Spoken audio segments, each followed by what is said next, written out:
بسم الله الرحمن الرحيم.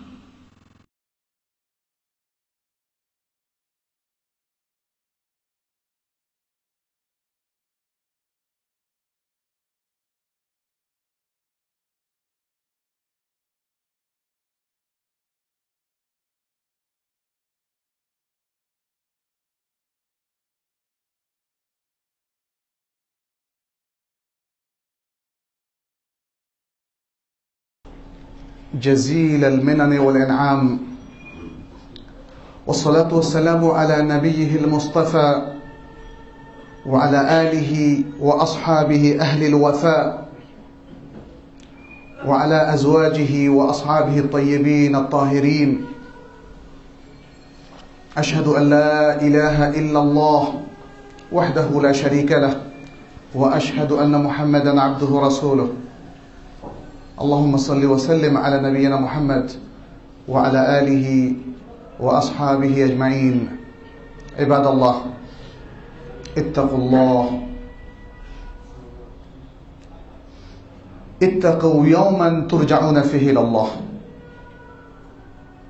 واحترموا إخوانكم المسلمين وخاصة جيرانكم. اتقوا الله في أنفسكم وإخوانكم وجيرانكم وأهل بلادكم. نسأل الله سبحانه أن يتقبل منا صالح أعمالنا، وأن يجعلنا من عباده المتقين، ويجعلنا من الذين يستمعون القول ويتبعون أحسنه. اللهم تقبل منا يا رب العالمين. সম্মানিত মুসল্লি ভাই বোনেরা, আল্লাহ রাব্বুল আলামিনের অশেষ কৃপা, রাহমা এবং আমাদের প্রতি তার দয়া এবং করুণা যে তিনি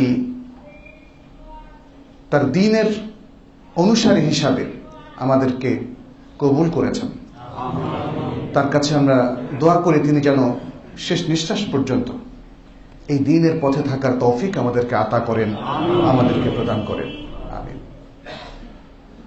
এই দ্বীনের কারণে আমরা যা প্রাপ্ত হয়েছি তার মধ্যে একটি হচ্ছে আল মাওয়াদ্দাহ ওয়াল মাহাব্বাহ ওয়াত তাহাবুব ফিল্লাহ, আল্লাহর ওয়াস্তে একে অন্যের প্রতি ভালোবাসা পোষণ করা, শ্রদ্ধাশীল হওয়া, একে অন্যকে তাআউন করা, একে অন্যের সাহায্যে এগিয়ে আসা। সহিহ বুখারী এবং মুসলিমের মধ্যে একটি হাদিসের মাধ্যমে এই সুন্দর দিকটা রাসূলুল্লাহ সাল্লাল্লাহু আলাইহি ওয়াসাল্লাম তুলে ধরেছেন। তিনি বলেছেন, মাসালুল মুমিনিনা ফি তাওয়াদ্দিহিম ওয়া তাআতুফিহিম ওয়া তারাহুমিহিম কামাসালিল জাসাদিল ওয়াহিদ ইযা ইশতাকা মিনহু উদওয়ুন তাদাআ লাহু সাইরুল জাসাদ বিল হুম্মা ওয়াস সাহার। মুসলমানদের বা মুমিনদের দৃষ্টান্ত হলো তাদের পারস্পরিক সম্প্রীতি, ভালোবাসা এবং সম্পর্কের ক্ষেত্রে একটা দেহের মতো। যখন দেহের কোনো অভিযোগ করে তখন পুরো দেহ তাতে সাড়া দেয়। সেটা সাহার অর্থাৎ অনিদ্রা এবং জ্বর, শরীর গরম হওয়ার যে তাপ ইত্যাদি যে কোনো দিক থেকে হোক না কেন। এই হাদিসটিতে আমাদের পারস্পরিক সম্প্রীতি, ভালোবাসা, তাআউনের কথা বলা হয়েছে। আজকের প্রেক্ষাপটে এত বড় নিয়ামত প্রাপ্ত হয়েও আমরা কিন্তু উল্টো পথে চলছি, অথচ আমাদেরকে এত সুন্দর একটা দিক নির্দেশনা দেওয়া হয়েছে। আমাদেরকে আত্মীয় দেওয়া হয়েছে, বাবা মা দেওয়া হয়েছে, ভাই বোন দেওয়া হয়েছে, প্রতিবেশী দেওয়া হয়েছে। আজকে প্রতিবেশীর বিষয়টা নিয়ে আমরা একটু কিছু জিনিস শেয়ার করতে চাই, যেহেতু আমাদের জীবনে প্রতিবেশীর প্রতি দায়িত্ব অত্যন্ত গুরুত্বপূর্ণ একটি বিষয়, এবং এক্ষেত্রে আমাদের যথেষ্ট গাফলতি আছে। ইসলামের যে মূল নীতি মাহাব্বা, তাআউনের ভিত্তি করে রচিত হয়েছে, সেক্ষেত্রেও আমাদের যথেষ্ট উপেক্ষা আছে। সে কারণে আমরা আজকে বিষয়টি নিয়ে আলোচনা করব এবং দেখব যে আসলে প্রতিবেশীকে ইসলাম কিভাবে দেখছে, প্রতিবেশীর প্রতি আমাদের কি দায়িত্ব, এবং ইসলামের যে মূলনীতিটার কথা বললাম তার আলোকে আমাদের জীবনটাকে আমরা কিভাবে সাজাতে পারি। আল্লাহ রাব্বুল আলামিন যখন মানুষ সৃষ্টি করেছেন, সকল মানুষকে তিনি সম্মানিত করেছেন। ওয়ালাকাদ কাররামনা বনি আদম, আদম সন্তানদেরকে আমরা সম্মানিত করেছি। আদম সন্তানদের মধ্যে যত প্রকার আছে সবাই এর মধ্যে পড়ে, তবে প্রত্যেকে তার নিজ নিজ অবস্থান অনুযায়ী। আদম সন্তানদের মধ্যে আছে মুসলিম, অমুসলিম। মানুষ হিসেবে সবার প্রতি যে কমন রেসপেক্ট, সেটা কিন্তু পোষণ করতেই হবে। অবস্থা অনুযায়ী আপনার আমার আচরণটা নির্ধারিত হবে, কিন্তু কমন রেসপেক্ট থেকে মানুষের কেউই খালি নয়।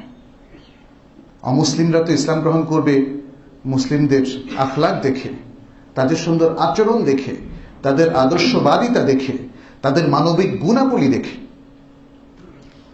সুতরাং এই বিষয়টা যেমন মনে রাখতে হবে, ঠিক তেমনি আমাদের মধ্যেও পারস্পরিক যে বিভিন্ন এই সমাজের মধ্যে শ্রেণী রয়েছে, পেশাজীবী শ্রেণী, মানুষ, আমাদের আত্মীয় স্বজন এবং প্রতিবেশী, এরা প্রত্যেকে আমাদের কাছে শ্রদ্ধার পাত্র, ভালোবাসার পাত্র, মাহাব্বার প্রাপ্ত। তার মধ্যে বিশেষ স্থান দখল করে আছে প্রতিবেশী। আস-সিলসিলা আস-সাহিহা এর মধ্যে শেখ আলবানী রাহমাহুল্লাহ তিনি একটা হাদিস নিয়ে এসেছেন, রাসূলুল্লাহ সাল্লাল্লাহু আলাইহি সাল্লামের ভাষ্য, যে রাসূলুল্লাহ সাল্লাল্লাহু আলাইহি সাল্লাম বলছেন, কুন ওয়ারিআন তাকুন আ'বাদান নাস। তুমি একজন সতর্ক, তাকওয়া চেতনা সম্পন্ন মানুষ হও, তাহলে তুমি মানুষের মধ্যে সবচেয়ে বেশি ইবাদতকারী ব্যক্তি হিসাবে পরিগণিত হবে। ওয়াকুন কানিআন তাকুন আশকারান নাস। তুমি স্বল্পে তুষ্ট থাকে এমন মানুষে পরিণত হও, তাহলে মানুষের মধ্যে সবচেয়ে বেশি শুকরগুজার বলে বিবেচিত হবে। ওয়া আহিব্বা লিন-নাস মা তুহিব্বু লিনাফসিক। তুমি নিজের জন্য যা ভালোবাসো, নিজের জন্য যা পছন্দ করো, সেটা অন্য মানুষের জন্য পছন্দ করো। তাকুন মুমিনান, তাহলে তুমি সত্যিকার মুমিন হিসাবে গণ্য হবে। ওয়া আহসিন মুজাওয়ারাতা মান জাওয়ারাকা তাকুন মুসলিমান। আর যে তোমার প্রতিবেশী, তার প্রতিবেশিত্বের প্রতি তুমি সুন্দর আচরণ করো, তার মানে প্রতিবেশীদের প্রতি ভালো আচরণ করো, তাহলে তুমি প্রকৃত মুসলিম হবে। অন্য মানুষের জন্য তুমি তাই পছন্দ করো যা নিজের জন্য পছন্দ করছো, তাহলে তুমি প্রকৃত মুমিন হবে। আর প্রতিবেশীর সাথে তুমি সুন্দর আচরণ করো, তাহলে তুমি সত্যিকার মুসলিম হবে। এটা আসলে আখলাকের একটা বিষয়, যে আপনার চারপাশে যারা অবস্থান করছে তারাই কিন্তু ক্লোজলি আপনাকে দেখছে, আপনার সাথে ইন্টারঅ্যাক্ট করছে, উঠা বসা করছে, আলাপ আলোচনা করছে, দেখা সাক্ষাৎ হচ্ছে। তারা আপনার বাসায় আসছে, আপনি তাদের বাসায় যাচ্ছেন। তাদের সাথে সুন্দর আচরণ আপনার আখলাকের পরিচয়। তাদের সার্টিফিকেটটাও আপনার জন্য গুরুত্বপূর্ণ, যে আপনার প্রতিবেশী কেমন মানুষ। ইসলামের এই যে আয়োজনটা, এটা এক সূত্রে গাঁথা।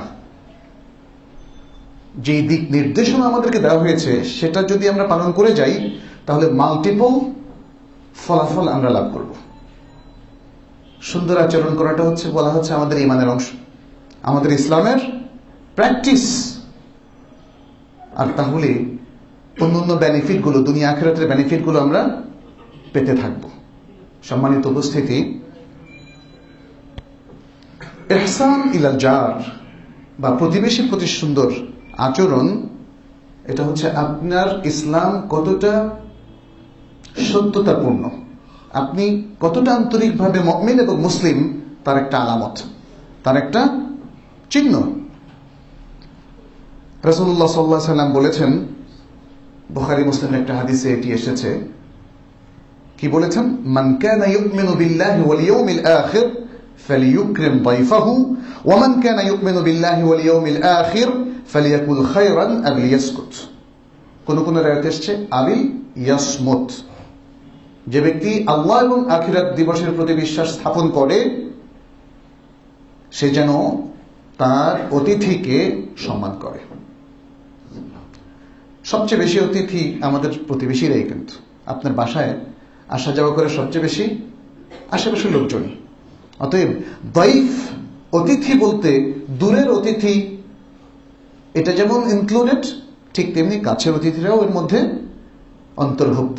কাছের অতিথিরাই হচ্ছে আমাদের প্রতিবেশী। এরপরে বলছেন, যে ব্যক্তি আল্লাহ এবং আখিরাত দিবসের প্রতি ঈমান পোষণ করে সে যেন ভালো কথা বলে অথবা চুপ থাকে। সুবহানাল্লাহ, কি চমৎকার দুটো দিক নির্দেশনা। ঈমানের সাথে ইকরামুদ দাইফ, ইকরামুল জারকে লিঙ্ক করে দেওয়া হয়েছে। তাহলে যে ব্যক্তি কোনো অতিথিকে সম্মান করবে না, প্রতিবেশীকে সম্মান করবে না, তাহলে তার ঈমানের মধ্যে ত্রুটি আছে, তার ঈমানের মধ্যে ত্রুটি আছে। একইভাবে যে সঠিক কথা বলবে না, সবসময় এমন কথা বলে যেটা হয় মিথ্যা, নয় প্রতারণামূলক, নয় মানুষকে মিসগাইড করা হয়, মানুষকে বিভ্রান্ত করে, তাহলে এটাও তার ঈমানের মধ্যে ত্রুটির আলামত। অনেকে ধর্মীয় কথার মাধ্যমে মানুষকে বিভ্রান্ত করে। আমরা অনেক সময় মনে করি যে ব্যবসা বাণিজ্যের মধ্যে জমি জমার বিষয় নিয়ে মানুষকে মিসগাইড করে যাতে করে সে প্রফিটটা নিজের পকেটে ঢোকাতে পারে। সেটা আছে, সেটা ব্যাপক আকারে আছে, কিন্তু ধর্মীয় বিষয় নিয়েও মানুষকে বিভ্রান্ত করে, এবং সেগুলো কোনোটাই ভালো কথা হিসেবে গণ্য নয়। মানুষকে যখন কেউ ওয়াজ করেন, এই ওয়াজের মধ্যে যদি কোনো জাল হাদিস বলা হয়, তাহলে সেটাও অন্যায় কথা।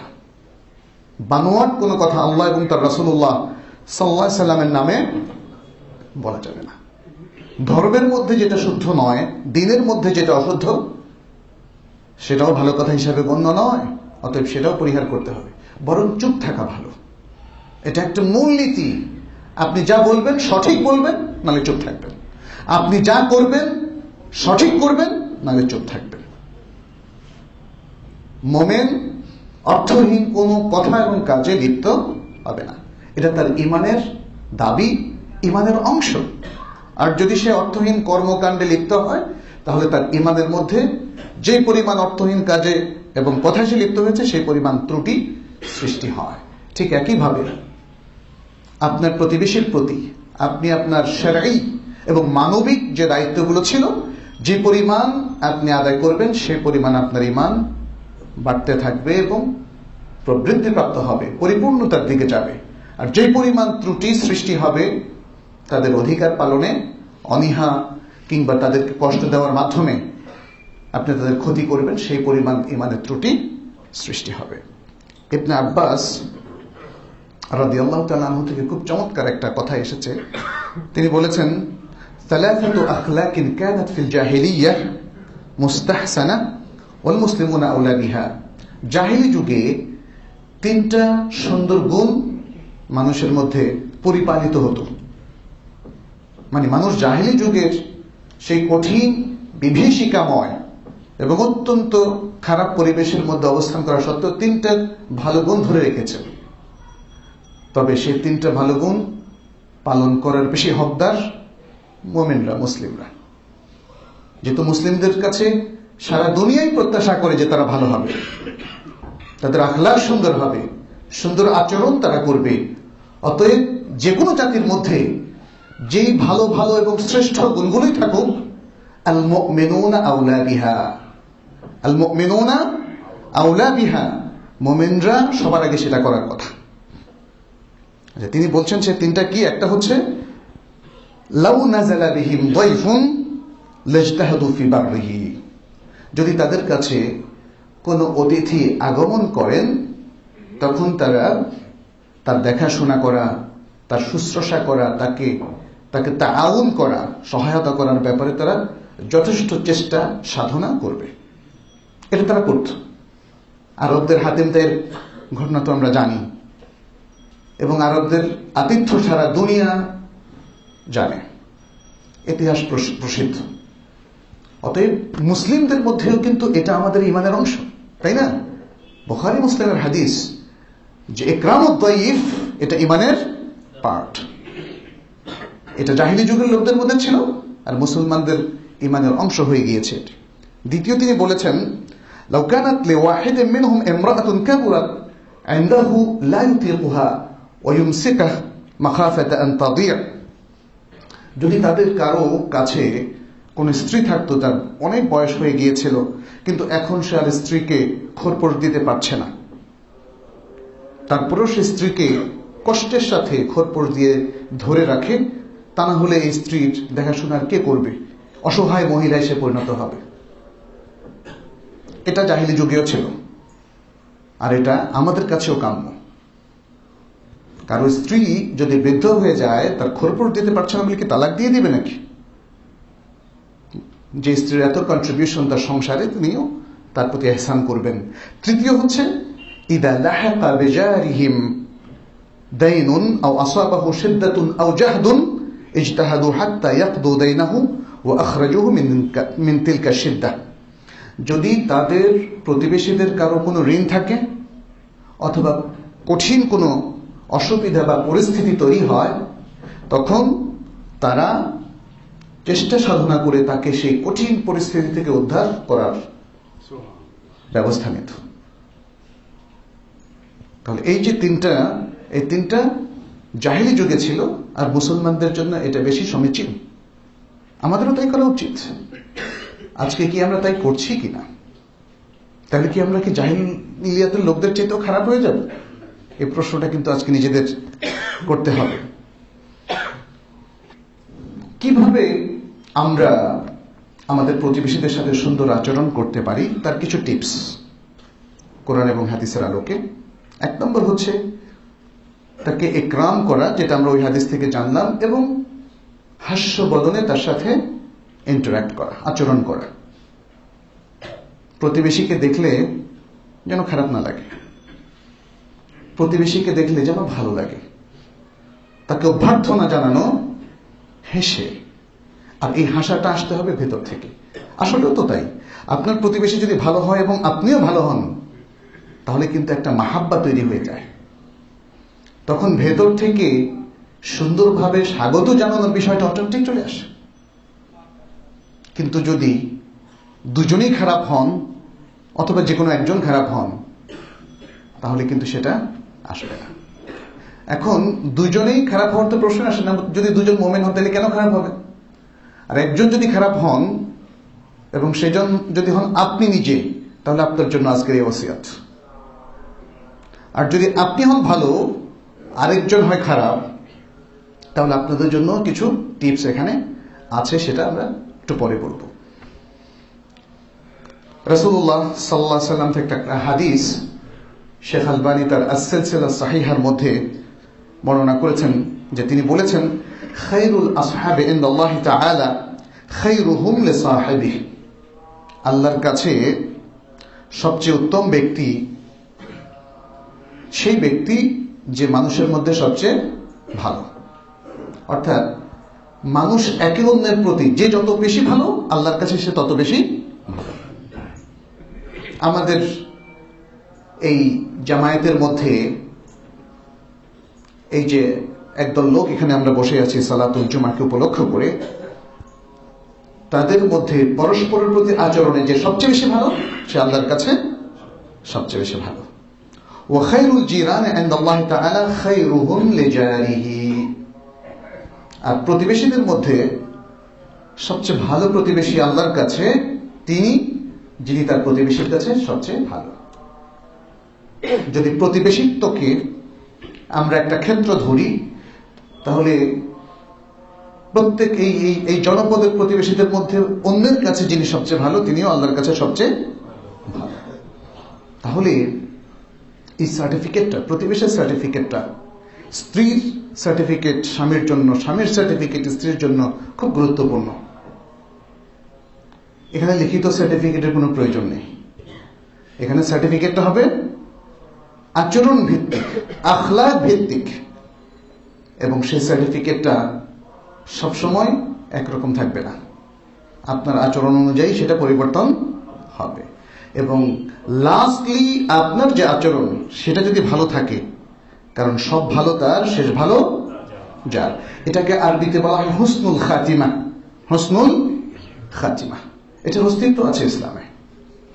একজন লোক সারা জীবন ইমানের উপর চলল, আর আল্লাহ না করুক তার শেষের মৃত্যুটা যদি হয় শিরক বা কুফরের উপরে, নাজাত পাবে সে? তাহলে তার শেষ অবস্থাটা খুব গুরুত্বপূর্ণ। আরেকজন লোক সারা জীবন উল্টাপাল্টা জীবনযাপন করেছে, কিন্তু সেন্স থাকতেই সে তওবা করেছে, আল্লাহর কাছে ক্ষমা প্রাপ্ত হয়েছে, তাহলে সেই লোক এর শেষ, এটাকে বলা হয় হুসনুল খাতিমা। হুসনুল খাতিমার মাধ্যমে সে আল্লাহর কাছে নাজাত পেয়ে যাবে। তাহলে দুটো শব্দ আছে, হুসনুল খাতিমা, সুউল খাতিমা। আমরা আল্লাহর কাছে হুসনুল খাতিমা চাই, আল্লাহ যেন আমাদের সকলেরই হুসনুল খাতিমা দিয়ে দেন। সুউল খাতিমা বা শেষ খারাপ অবস্থা থেকে আমরা আল্লাহর কাছে আশ্রয় চাই। আমিন। দ্বিতীয় যে বিষয়টি সেটি হচ্ছে তাফাক্কুদু উমুরিহি, প্রতিবেশীদের খোঁজ খবর নেওয়া এবং তাদের মধ্যে যারা মুহতাজ, হাজাতের মধ্যে থাকেন, সিদ্ধাতের মধ্যে থাকেন, বালা মুসিবত কিংবা প্রবলেমের মধ্যে থাকেন, সে প্রবলেম থেকে তাদেরকে রক্ষা করতে এগিয়ে আসা, তাদের চিকিৎসায়, তারা অসুস্থ হলে হসপিটালে নিয়ে যাওয়া ইত্যাদি নানা ধরনের। কিন্তু আজকের আমাদের এই মুসলিম সমাজের নগর জীবনটা আমাদেরকে স্বার্থপর করে ফেলেছে। একই বিল্ডিং এ আমরা থাকি, আমাদের কিন্তু কোনো খোঁজ নেই। আমার বাসায় ভালো রান্না হচ্ছে, কিন্তু উনি কি খাচ্ছেন সেটাও আমরা জানি না। প্রতিবেশী কি শুধুই আপনার বিল্ডিং এর লোক, পাশের বিল্ডিং এর লোক প্রতিবেশী না? আর আপনার এই বিল্ডিং এর পাশে যে বস্তিগুলো আছে ওরাও কি আপনার প্রতিবেশী না? ওরা বুয়া শ্রেণী নাকি? আই হ্যাঁ, আমরাই তো শ্রেণীগুলো তৈরি করেছি, রিক্সাওয়ালা শ্রেণী, বুয়া শ্রেণী। ওদেরকে ভিজিট করতে যাওয়ার কথা আমাদের কোনোদিন মাথায় আসে না, অথচ ওরাও আমাদের প্রতিবেশী। ইসলাম কিন্তু কোনো ডিসক্রিমিনেট করেনি, কোনো বৈষম্য করেনি। বৈষম্য করেছে আমরা। আমি আমার পিয়ার গ্রুপকে ভিজিট করতে যাই, অর্থাৎ আমার সম অবস্থা সম্পন্ন লোকদেরকে আমরা দেখতে চাই। অনেক সময় হয়তো আমার চেয়ে আরো অনেক উপরে যারা, তাদেরকেও যাই না। আবার অর্থনৈতিক দিক থেকে যারা অনেক নিম্ন অবস্থান করছে তাদেরকেও আমরা দেখতে চাই না। এই প্রবলেমটা আমাদের প্রায় সবারই। এমনকি আমরা দাওয়া দিতে গেলেও একই অবস্থা। দেখা যাচ্ছে যে আপনি যদি মধ্যবিত্ত শ্রেণীর হন, তাহলে আপনার দাওয়াটা মধ্যবিত্তের মধ্যেই সীমাবদ্ধ। নিম্ন আয়ের মানুষ যারা, তাদের কাছে আপনি যান না, তাদেরকে সালাত শেখান না, তাদেরকে দুটো সুন্দর নসিহতও আপনি করেন না। আবার উচ্চবিত্তের ক্ষেত্রেও তাই।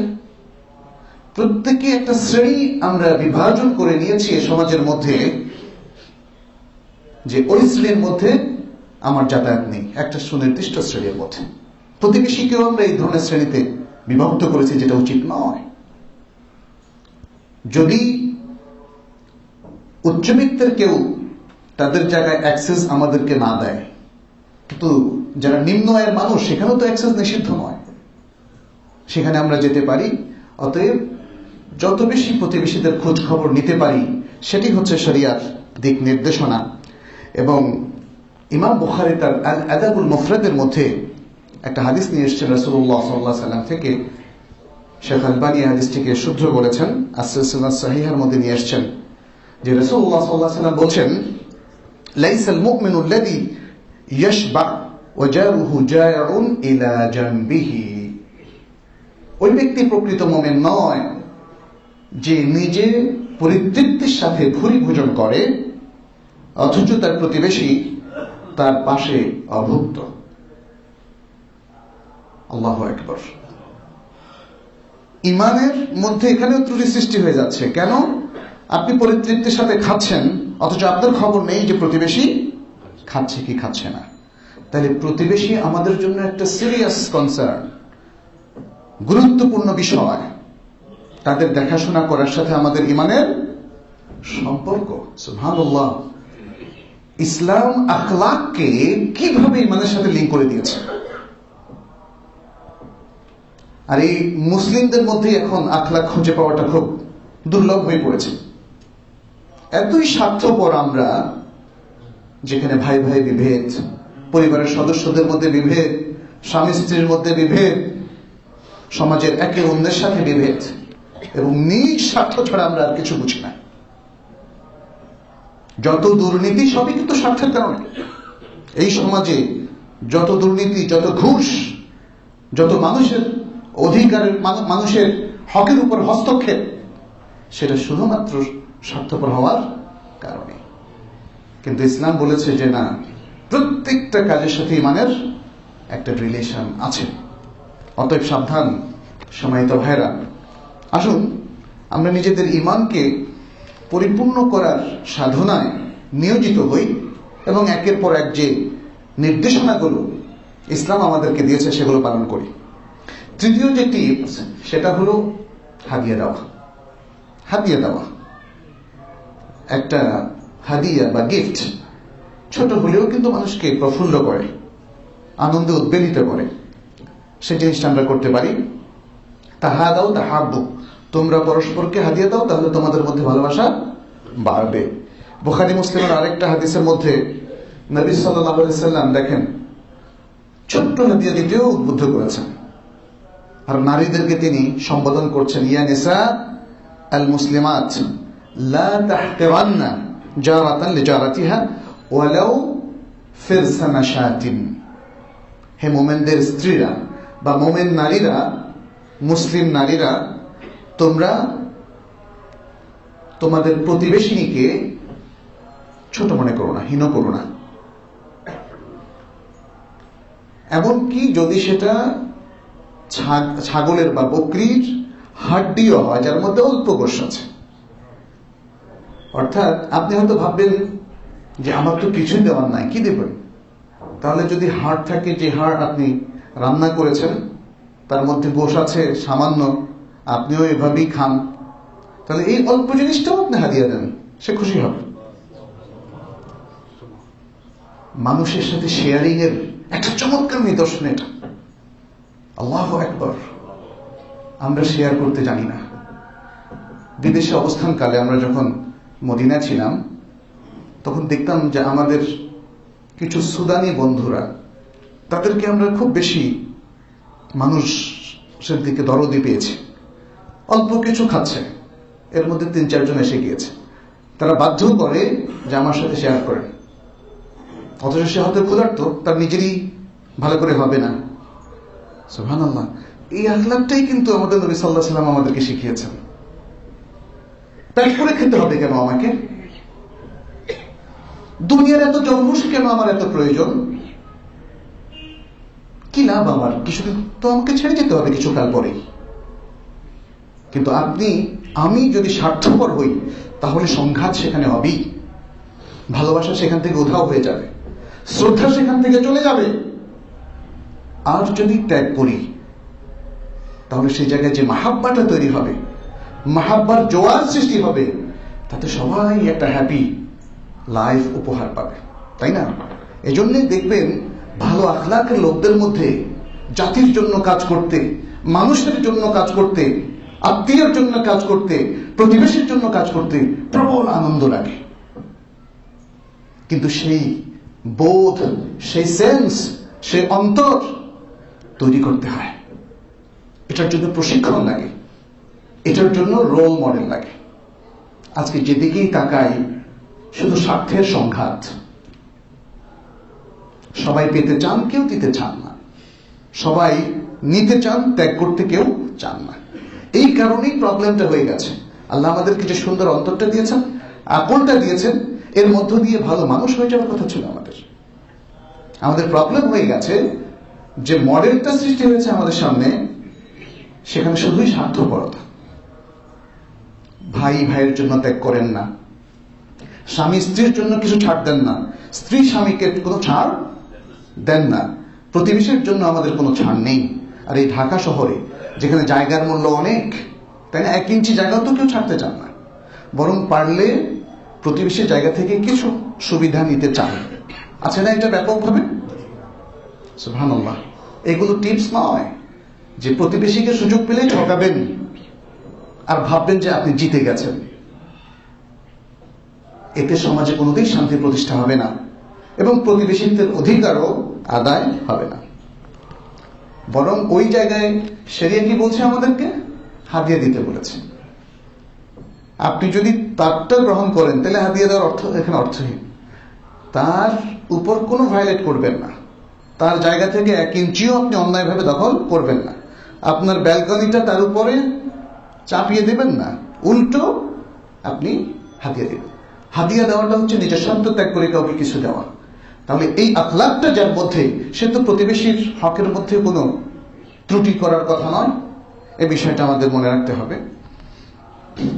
আরেকটি বিষয়, আরেকটা টিপস, সেটি হচ্ছে প্রতিবেশীর সম্মান এবং সম্পদকে হেফাজত করা। সম্মান এবং সম্পদকে হেফাজত করা, এই ব্যাপারে আমাদের অনেক ত্রুটি, সব বয়সের লোকদের অনেক ত্রুটি। সম্পদের কিছু ব্যাপার তো আমরা বললাম, কিন্তু প্রতিবেশীর হেফাজতের ব্যাপারটা কয়েক রকম হতে পারে। আপনি তার উপর চড়াও হবেন না, এটা যেমন, আবার সে যদি আপনার কাছে কিছু আমানত রাখে সেটাও রক্ষা করা এবং কড়াই গণ্ডা রক্ষা করা। আর তার সম্মান রক্ষা করার বিষয় অনেকগুলো। প্রতিবেশী সম্পর্কে বিবাহের অনেক ব্যাপার থাকতে পারে। খোঁজ নিতে আসলে ঈর্ষাবশত আপনি যদি মিথ্যা কথা বলে দেন তাহলে তার সম্মানে আঘাত করলেন। সবচেয়ে বড় ক্ষতিটা হয় সম্মানের, যদি প্রতিবেশীর কোন নারীকে, তার সম্মানকে হানি করা হয়। সেটা অবৈধ প্রেম প্রণয়ের মাধ্যমে হতে পারে, অথবা অ্যাডাল্টারি কিংবা জেনা ব্যভিচারের মাধ্যমেও হতে পারে। এটা অত্যন্ত ভয়াবহ।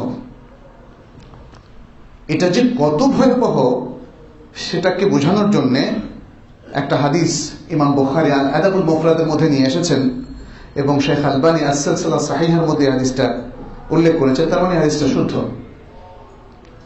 জেনা বা ব্যভিচার করা এটা কি? হারাম এবং কবিরা গুনাহ এবং জীবনকে ধ্বংসকারী একটা বিষয়। 7টা ধ্বংসকারী বিষয়ের মধ্যে এটা একটা। রাসূল সাল্লাল্লাহু আলাইহি ওয়াসাল্লাম বলছেন, লা আন ইয়াজনিয়া আর-রাজুলু বি'আশরি নিসওয়াতিন আইসারু আলাইহি মিন আন ইয়াজনিয়া বিইমরাতি জারি। যে কোনো ব্যক্তি 10 জন মহিলার সাথে জিনা করা তার প্রতিবেশীর স্ত্রীর সাথে জিনা করার চেয়েও সহজ, তুলনামূলক সহজ। তার মানে হচ্ছে প্রতিবেশিনী কারো ইজ্জত এবং ইজ্জতের উপর আঘাত করা, এটা অত্যন্ত ভয়াবহ ইসলামী শরীয়ত। এটা জেনার কথা বলা হচ্ছে। এছাড়াও অন্য, যেমন যেটাকে আমরা আজকের পরিভাষায় পরকীয়া বলি, এটাও কিন্তু তার ইজ্জতের উপর, তার ইজ্জতের উপর হামলা না? কোন স্বামী কি পারমিশন দেবেন তার ওয়াইফকে? অতএব এই ধরনের বিষয়গুলো প্রতিবেশী করতে কি ঘটে থাকে, শরিয়া বলছে এই ধরনের কিছু করা যাবে না এবং এটা অত্যন্ত স্বাভাবিক। ওই মাপের অপরাধের চাইতে এটা 10 গুণ বেশি অপরাধ এবং এতে প্রতিবেশিত্বের অধিকার ক্ষুণ্ণ হয়, খেয়ানত হয়। এবং আমরা তো আজকে দেখছি, আজকে সমাজের সাংসারিক যে অশান্তিগুলো, সেটা এই ধরনের আচরণ থেকেই সেই অশান্তিগুলো তৈরি হয়। হাদিসের মধ্যে আরো এসেছে, এই হাদিসের শুরুটা ছিল এরকম যে রাসূলুল্লাহ সাল্লাল্লাহু আলাইহি ওয়াসাল্লামকে সাহাবারা জিনা সম্পর্কে জিজ্ঞেস করেছিলেন। তখন তিনি বললেন জিনা করা হারাম। আল্লাহ এবং তার রাসূল সাল্লাল্লাহু আলাইহি ওয়াসাল্লাম জিনাকে হারাম করেছেন। তারপরে তিনি এই কথা বললেন যে কোনো ব্যক্তি তার প্রতিবেশীর স্ত্রীর সাথে জিনা করার, এটা করার চাইতে 10 জন মহিলার সাথে জিনা করাটা এটা কম গুনাহের কাজ। তারপরে সাহাবারা জিজ্ঞেস করলেন, তাহলে চুরির ব্যাপারে বলেন, চুরিটা কি? রাসূলুল্লাহ সাল্লাল্লাহু আলাইহি ওয়াসাল্লাম বলেন হারাম। আল্লাহ এবং তার রাসূল সাল্লাল্লাহু আলাইহি ওয়াসাল্লাম এটাকে হারাম করেছেন। এরপর তিনি বললেন, লা আন ইয়াসরিকা মিন 10 আহলি আবিয়াত আইসারু আলাইহি মিন আন ইয়াসরিকা মিন বাইতি জারি। কোন ব্যক্তি যদি 10টা ঘরের গিয়ে চুরি করে, সেটা বেশি সহজ বা কম গুনাহের কাজ যদি সে প্রতিবেশীর ঘর থেকে চুরি করে তার চাইতে। তাহলে প্রতিবেশীকে কিভাবে গুরুত্ব দেওয়া হয়েছে। রাসূলুল্লাহ সাল্লাল্লাহু আলাইহি ওয়াসাল্লাম এভাবে আমাদেরকে প্রতিবেশী সম্পর্কে আরো অনেকগুলো গুরুত্ব দিয়েছেন। যেমন জমি যখন আপনি বিক্রি করবেন তাহলে প্রতিবেশীর সেক্ষেত্রে অধিকার বেশি, বিশেষ করে জমিটা যদি ভাগ বাটোয়ারা না হয় তাহলে তো আপনি করতেই পারবেন না। তারপরেও যদি ভাগ বাটোয়ারা হয়েও যায় প্রতিবেশীর কাছে আপনি আগে অ্যাপ্রোচ করবেন, তারপরে অন্যদিকে যাবেন। এভাবে নানা ধরনের আদব কায়দা আমাদেরকে শিক্ষা দেওয়া হয়েছে, যাতে করে এই সমাজের সব মানুষই তো কোনো না কোনো ভাবে প্রতিবেশী। যদি এমন হয় যে প্রত্যেক জনপদে আশেপাশের লোকজন তারা একে অন্যের প্রতি শ্রদ্ধাশীল, তাদের মধ্যে দিনই ভালোবাসা আছে, পরস্পরের অধিকারের প্রতি তারা সচেতন, তাহলেই কিন্তু একটা সুন্দর সমাজ গড়ে উঠতে পারে। শুধুমাত্র জাগতিক অর্থনৈতিক উন্নতি দিয়ে একটা সমাজ সুখী সমৃদ্ধ জীবন লাভ করতে পারে না। আদর্শিক বিষয়গুলো, অন্তরের পরিশুদ্ধতা, আত্মশুদ্ধি, আখলাকের বিষয়গুলোকে যদি কোনো জাতি ইগনোর করে তাহলে তারা প্রকৃত শান্তি লাভ করতে পারবে না। অতএব আসুন আমরা আমাদের জীবনের প্রত্যেকটা ক্ষেত্রে আল্লাহর নির্দেশ মেনে চলি এবং প্রতিবেশীর অধিকার সম্পর্কে সচেতন হই, সেগুলো রক্ষা করার চেষ্টা করি। আকুলু কাউলি হাদা ওয়া আস্তাগফিরুল্লাহ লি ওয়া লাকুম ওয়া লিসাইরিল মুসলিমিন ইন্নাহু হুয়াল গফুরুর রহিম।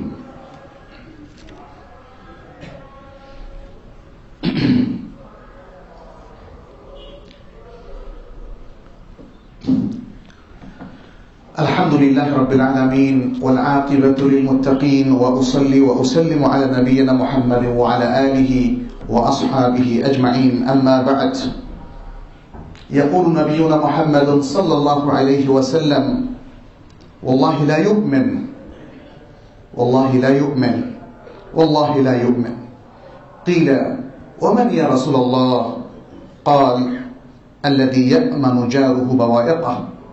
রাওয়াহুল বুখারী।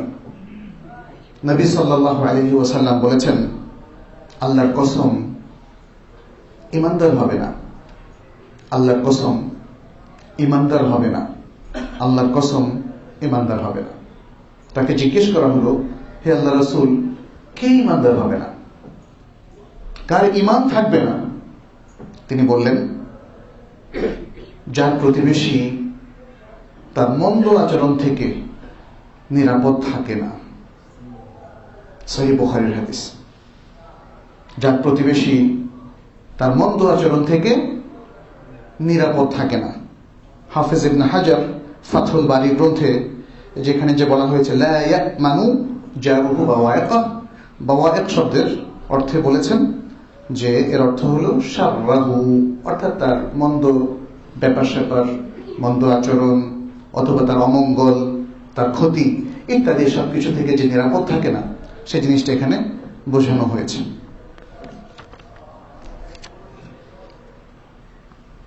নসর ইবনে মুহাম্মদ আস-সামারকান্দি একজন স্কলার রাহমাহুল্লাহ, তিনি বলেছেন যে সুন্দর প্রতিবেশিত্ব 4টা কাজের মাধ্যমে রক্ষা করা যায়। 1 নম্বর, আইওয়াসি বিমা ইনদাহ, তার কাছে যা আছে, যে জ্ঞান, যে সম্পদ, যা কিছু আছে, যে সুন্দর আখলাক, এসব কিছু দিয়ে প্রতিবেশীর সমবেদনা জ্ঞাপন করা। ওয়াসানি আল্লাহ ইয়াতমা ফিমা ইনদাহ, প্রতিবেশীর কাছে যা কিছু আছে সেটা পাওয়ার লোভ না করা, অর্থাৎ তার প্রতি ঈর্ষা পোষণ না করা, তার কোনো জিনিস চুরি না করা, তার কোনো কিছুর উপর চড়াও না হওয়া। লোভ কিন্তু এ সমস্ত খারাপের মূল, অতএব সেই লোভটা পোষণ না করা। এবং তৃতীয় হচ্ছে তাকে কষ্ট দেওয়া থেকে বিরত থাকা, তাকে কষ্ট দেওয়া থেকে বিরত থাকা।